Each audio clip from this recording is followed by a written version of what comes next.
To what end should you devote your life? And another question might be, well, does it matter? Matter is an interesting word, because matter is matter. But matter is also what matters. And I would say that what matters is more real than matter. At least that's how you act. And then the question is, well, is there something you should be aiming at? It's a good question. That's the question of the meaning of life. And you know, one of the things that's supposed to happen when you come to university is that that's the sort of question that should be addressed. And as far as I can tell, and this might just be my more cynical side, what I see happening to university students, generally speaking, is that they come in clinging to the wreckage of their culture and floating with the pieces, and those pieces are taken away by professors who tell them that everything can be deconstructed and nothing has any real meaning. It's like when you're finally educated, it's when you're floating out on the ocean and you've got nothing to stay afloat with. It's like, well, then you're done and you can graduate. And it's like, I don't see that as useful. Quite the contrary.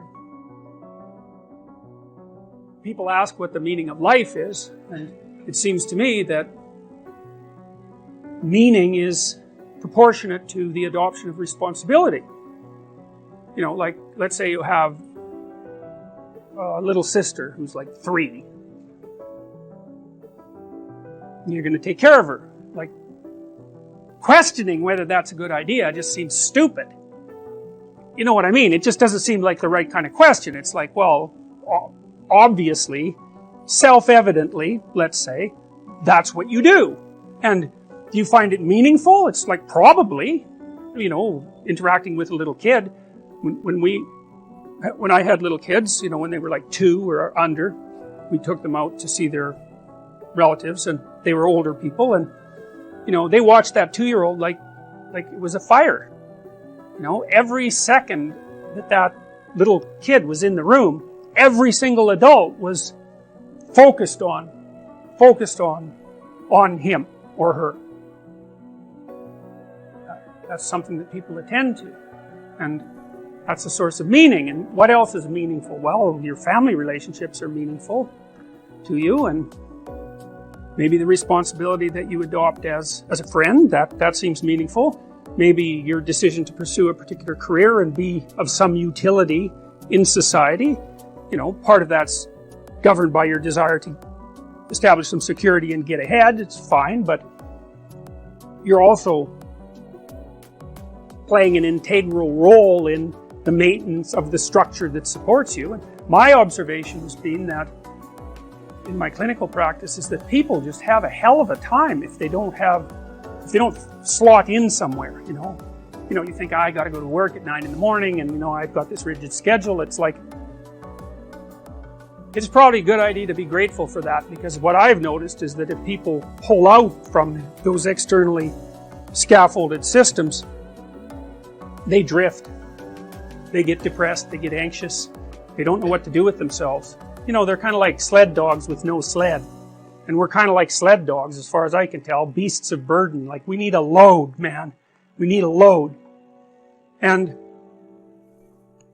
the question is, what sort of load do you need? Here's why I think we need that. You know, I've been thinking about how to figure out what's real for a long time.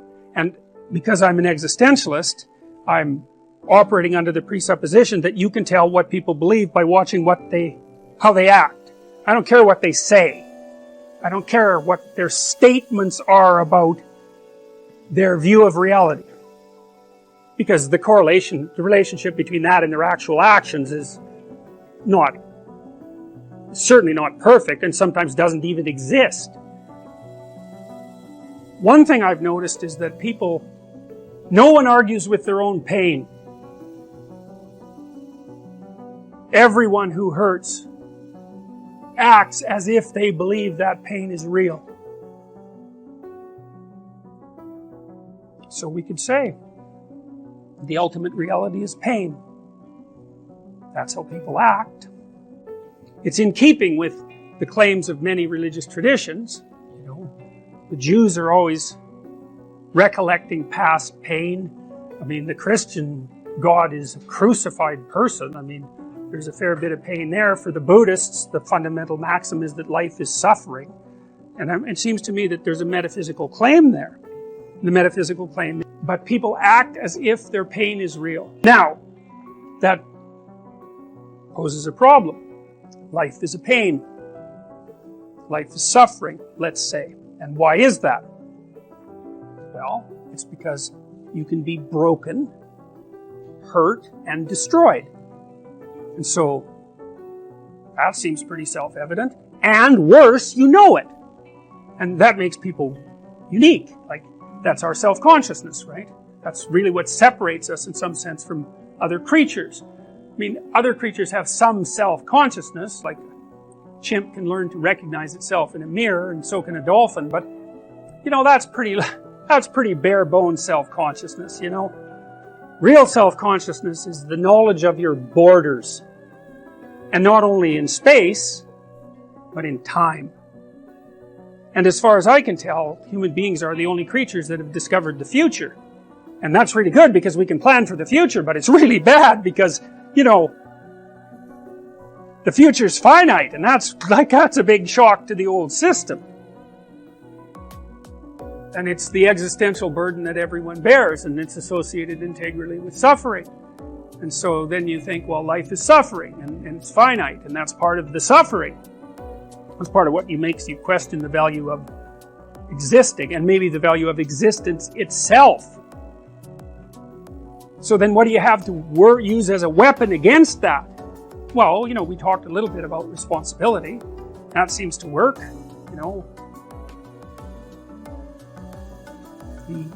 The amount of responsibility that you adopt in relationship to things seems to increase your meaningful engagement. And you might say, well, what's the most meaningfully engaged activity? And you might say, well, how about a little reduction in the old suffering? So you live your life so that you're not causing undue pain, especially pointless pain. That would be good, and maybe you could even be more useful than that, and you could figure out some ways that some suffering, yours, other people's, both, if you're really, hitting a home run, maybe you can figure out some way that some of that could be rectified. And that seems to be meaningful in and of itself. If it's pain that makes you doubt the meaning of life, which is perfectly reasonable, then the cessation of pain, the cessation of suffering, the minimization of suffering, as a logical corollary, should be the proper medication. And so I would say that means that there's some mode that you can conduct yourself in that makes you a good person. And part of being a good person is to alleviate suffering. Do you have problems in your life that you're not addressing that you could solve? And the answer is yes. And it's an easy thing to figure out. You sit on your bed one morning and say, okay, there's some things that need to be done that I don't want to do, that I could do, that would make things better by the end of the day. What are they? Well, your conscience will deliver those suckers in no time flat, man. And then you might have to say, okay, well, how do I entice myself into doing a few of those? And if you ask, instead of trying to force yourself to do it like you're a tyrant and a slave at the same time, you can usually negotiate with yourself so that you'll start to sort those things out. Sort them out. Put your house in order. And then move out. Move on. And out. Yes. That's a Freudian slip, by the way. Yeah. So it's important because the thing is, you have a practice domain. Right? There are things that are within your grasp that you could fix. Fix them. And you'll learn. You'll learn, because it's harder than it looks. Fix them, and you'll learn how to fix things. And then something else will beckon as another problem that you could fix. You all have your problems. What does that mean? There's an infinite number of problems in the world. Some of them happen to be yours. Why is that? I don't know exactly. But you have your problems. Great. Solve them. one of the things I learned as a therapist, every therapist has to learn this, is because one of the things you wonder when you're first starting to be a clinician is how do you not take the catastrophes of your clients home with you? And the answer to that is because it's immoral to. They're not your problems. They're their problems. Like, they're their life. Your problems are your life. You don't want to solve someone else's problems for them because you take away the deep meaning that's to be found in having them work through the problems on their own. And then you steal the credit. Well, I can help you with that. It's like, well, yeah, maybe, but I don't help you with the next problem then. So, in any case, you sort out the problems that are right in front of you, and it will make you grow very, very rapidly. And then you'll be able to sort out more complex problems without making them worse.